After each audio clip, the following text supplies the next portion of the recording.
سارے مال کو ازدہی کی شکل دی جائے گی.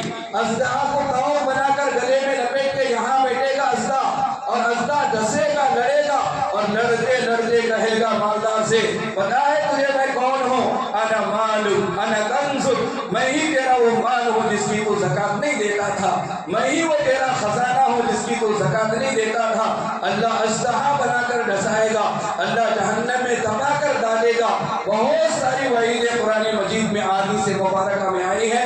لہذا زکات پابندی سے ایک دن طے کر کے حساب کر کے دینے کی کوشش کریں. زکات کسے نہیں دینا, بہت سارے لوگ پوچھتے ہیں زکات کسے نہیں دینا. جسے نہیں دینا سمجھ گئے, باقی سب کو دینا آسان ہے. سب سے پہلے مالدار کو زکات نہیں دی جائے گی. مالدار خود زکات دے گا تو وہ زکات کسی کی نہیں لے سکتا, مالدار کو زکات نہیں دی جا سکتی. نمبر 2, اللہ کے نبی علیہ السلام کو اور نبی کی اولاد کو زکات نہیں دی جائے گی. نبی پر صدقہ نہیں چلے گا, نبی کی اولاد کو زکات نہیں چلتی. بنو ہاشم, بنو سید. اب تو بہت سارے ہمیں بولتے رہتے ہیں ہمیں بھی سید نہیں مولانا, سمجھ میں نہیں آتا افغانستان سے یہاں کرناٹک میں باگل کوٹ میں کیسے سید آ گئے. بہت سارے بولتے ہمیں بھی سید گھرانے کے ہیں. اصل میں یہ سید گھرانہ یہ ہمارے انڈیا میں کیسے چالو ہوا, اس کی ہسٹری یہ ہے. پہلے بڈیا کیا کرتے تھے, جمعہ کے دن بچہ پیدا ہوئے تو نام سید رکھتے. انہیں جمعہ والا سید ہی, انہیں نبی کے خاندان والا سید انہیں نہیں ہے. یہ جمعہ والے سید کو زکات دے سکتی, نبی کے خاندان والے سید کو زکات نہیں دے سکتے. ایک ایسے ہی رشتہ میں بھیجا ایک گھر میں کہ بھئی اچھی لڑکی ہے, آپ کا بیٹا ماشاءاللہ اچھا ہے, نام نہیں لے رہا, میں اشارہ بھی نہیں دیتا. تو میں نے کہا کہ لڑکی بڑی پیاری ہے, ہمارے یہاں پڑھی تھی سبا خدمت میں مدرسے میں, غریب لڑکی تھی. کہا کہ بہت اچھی ہے, اخلاق والی, کرو تمہارے بیٹے کو. تو لڑکا بولا کہ امی کو بلا دو مولانا, امی کو سمجھاؤ. اب ان کی امی آئے اور آپ کو میں بولا ایسا ایسا دیکھو چاچی. تو انہوں بولے کیسا مولانا, ہمیں سید گھرانے کی. مولانا کچھ بول رہی ہوں, سید کسے بولتے ہیں ہم نہ معلوم نہیں. اور میں ہسٹری نکالا تو وہ سید گھرانے کی عورت کا شوہر بیوی کو من ہو گیا دنیا سے. نبی کے خاندان والا ایسا رہتا, یہ دوڑا آ رہا تھا. بہرحال تو سید سے مراد ڈپلیکیٹ سید نہیں ہے. ایک عرب کی جماعت انڈیا آئی تھی, وہ جماعت میں سے ایک نے کہا بھائی عرب سے زیادہ سیدہ تو انڈیا میں ہیں, نبی کا پورا خاندان یہاں شفٹ ہو گیا کہ انڈیا میں. تو بہرحال یہ ڈپلیکیٹ سیدہ بہت ہیں, انہیں زکات چلتی ہے. نبی کے خاندان کو زکات نہیں چلے گی, مالدار کو نہیں چلے گی, نبی کے خاندان کو زکات نہیں چلے گی. اور اسی طرح اصول سے مراد میں میرے ابا کو زکات نہیں دے سکتا, میرے دادی کو نہیں دے سکتا, بڑے دادی کو نہیں دے سکتا, امی کو نہیں دے سکتا, نانی کو نہیں دے سکتا. میرے سے اوپر ابا, امی, دادا, دادی, نانا, نانی, ایسے زکات ان کو نہیں دے سکتے. فروغ میرے سے نیچے والے, بیٹا, بیٹی, پوتا, پوتی, نواسا, نواسی, انہیں زکات نہیں دی جا سکتی. اور رہا پانچواں, شوہر بیوی کو زکات نہیں دے سکتا, بیوی شوہر کو زکات نہیں دے سکتی. ایک مسئلہ سمجھو, ابھی تو روزے سے ہیں, کھانا تو کھانا نہیں, آپ کو بیٹھو گے 5-10 منٹ ایکسٹرا بیٹھیں گے انشاءاللہ. میں بول رہا ہوں روزے میں تو سننے میں کیا آ رہا ہے, بیٹھو سنو. زکات کا بیوی کو زکات نہیں, شوہر کو زکات نہیں, ابھی پتا ہے بیٹی کو زکات نہیں دے سکتے. بہت سارے مالداروں کا ایک مسئلہ رہتا کہ بیٹی کو دے کر رکھی لیکن جمعی غریب رہے گا. بیٹی کو جس گھر میں دیے وہاں حالت بگڑ گئی. اب باپ کی خواہش ہے بیٹی کو زکات دوں, لیکن بیٹی کو تو زکات نہیں دے سکتے. تو ان کے لیے مسئلہ یہ ہے کہ داماد کو زکات دیا جا سکتا ہے, داماد کے ہاتھ میں دینا, لیکن شرط ہے کہ داماد غریب ہو. داماد کے پاس زکات دینے کا مستحق ہو داماد کو آپ زکات دے سکتی, بیٹی کو زکات نہیں دے سکتے. اسی طرح بیوہ عورت رہتی, اس کے گلے میں سونا دکھتے رہتا, سونا چاندی. آج کل کیا ہے, انہیں گھر میں کام کرنے والی کی ردی گنے کی ایک تولے سونا, ایک تولے چاندی تو رہتا اس کے پاس. اب اتنا رہے تو زکات نہیں دے سکتے ہم لوگ, کیونکہ وہ مادہ کہلائے گی. لیکن وہ گھر میں کام کرتے رہتی وہ بیوہ, وہ چاہے گھر میں کام کر کے گزارا کرتے رہتی, تو اس صورت میں اس کے بچوں کے ہاتھ میں زکات کے پیسے دینا. عورت کے ہاتھ میں نہیں دینا, کس کے ہاتھ میں دینا؟ بچوں, کیونکہ بچے باپ کے تابع ہیں, بچے ماں کے تابع نہیں. بچے کس کے تابع ہیں؟ باپ کے. باپ مر گیا ہے، باپ زندہ ہے، غریب ہے، ماں بہت غریب ہے، باپ کے ہاتھ میں نہیں دے سکتے، باپ پتوڑا ہے، لے کر خرچہ کر دے گا، پی کے ختم کرے گا. آپ بچوں کے ہاتھ میں دو، ماں کے سامنے بچوں کے ہاتھ میں دو، ماں وہ بعد میں نکال لے گی، وہ کچھ بھی کرے گی، وہ الگ بات ہے. لہذا آپ بچے کے ہاتھ میں دینے سے زکوٰۃ ادا ہو جائے گی.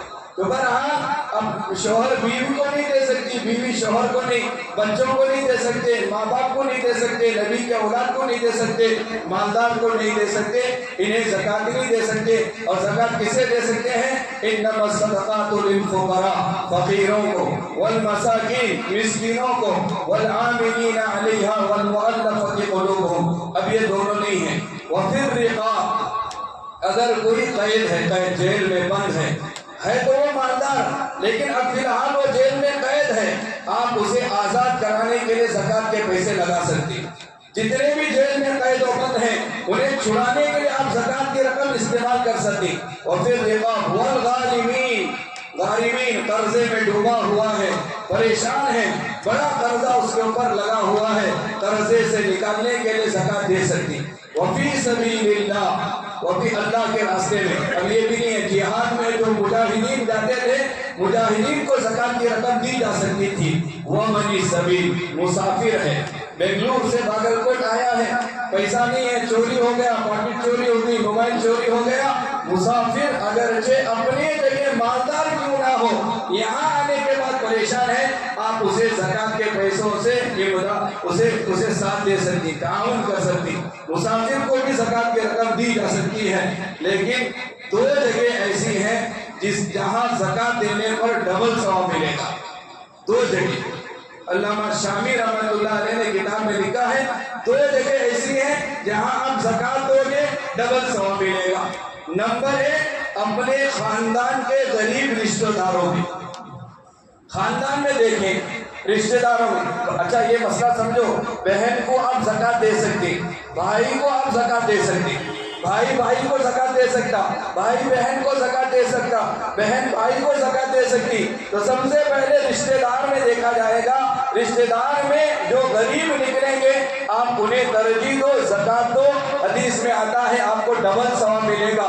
اللہ کے نبی نے کہا ایک ثواب زکوٰۃ دینے کا آپ کو ملے گا، دوسرا ثواب آپ کو صلہ رحمی کا ملے گا. آپ رشتہ دار پر، خاندان والوں پر صلہ رحمی کیے، آپ کو ڈبل ثواب ملے گا. اور اسی طرح اور ایک جگہ ہے جہاں دینے پر آپ کو ڈبل ثواب ملے گا، وہ ہے دینی تعلیم حاصل کرنے والے پر، قرآن پڑھنے والے پر، قرآن پڑھانے والے پر. دین کی تعلیم جو حاصل کرتا ہے وہاں اگر آپ زکوٰۃ دیں گے تو آپ کو وہاں بھی ڈبل ثواب ملے گا. ایک ثواب زکوٰۃ کا، دوسرا ہمارے زکوٰۃ کی وجہ سے جو بھی تعلیم وہ پڑھے گا اس تعلیم کا ثواب بھی ہمیں ملے گا. تو ایسی جگہ زکوٰۃ نکالنے کی کوشش کریں. ہماری طرف سے ایک رائے ہے، چاہے تو آپ اس پر عمل کریں یا چھوڑ دیں. ہمیشہ میں یہ کہتا ہوں آپ اپنی زکوٰۃ نکالو، زکوٰۃ نکال کر اس کا ایک حصہ اپنے رشتہ داروں کے لیے طے کرو. یہ حصہ مجھے رشتہ داروں میں دینا ہے، محبتیں بڑھیں گی، خوشیاں آئیں گی، ہمارے رشتہ دار کے گھر کے اندر کی فقیری غریبی دور ہوگی. تو ایک حصہ ضرور اپنے رشتہ داروں کے لیے نکالو، اور خصوصاً جن رشتہ داروں سے ہماری بنتی نہیں ہے اور وہ غریب ہیں، ایک موقع اللہ نے دیا ہے، انہیں دے کر انہیں خوش کرو تاکہ وہ نفرتیں محبت میں بدل جائے. تو ایک حصہ رشتہ داروں کے لیے، ایک حصہ اپنے محلے کے غریبوں کے لیے. بھلے وہ رشتہ دار نہیں ہے لیکن محلے والا ہے، پڑوسی ہے، غریب ہے، اللہ معاف فرمائے. دور دراز سے بہت سارے لوگ زکوٰۃ لینے کے لیے آتے ہیں، ہم انہیں نکال کر دے دیتے ہیں، لیکن محلے کے غریب کی ہمیں فکر نہیں رہتی. محلے کا غریب زبان سے سوال نہیں کرتا، لیکن ہماری یہ ذمہ داری بنتی ہے کہ ہم تلاش کر کے دیں. اب ایک مسئلہ سمجھو، جس غریب کو ہم زکوٰۃ دے رہے ہیں بولنے کی ضرورت نہیں ہے، یہ زکوٰۃ ہے، بول کر دینا ضروری نہیں ہے. زکوٰۃ کا مسئلہ دل میں نیت بس کافی ہے.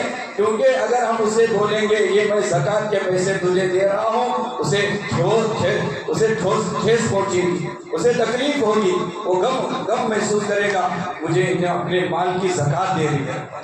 مسئلہ علماء نے لکھا ہے آپ زکوٰۃ کی رقم دے رہے ہیں غریب کو،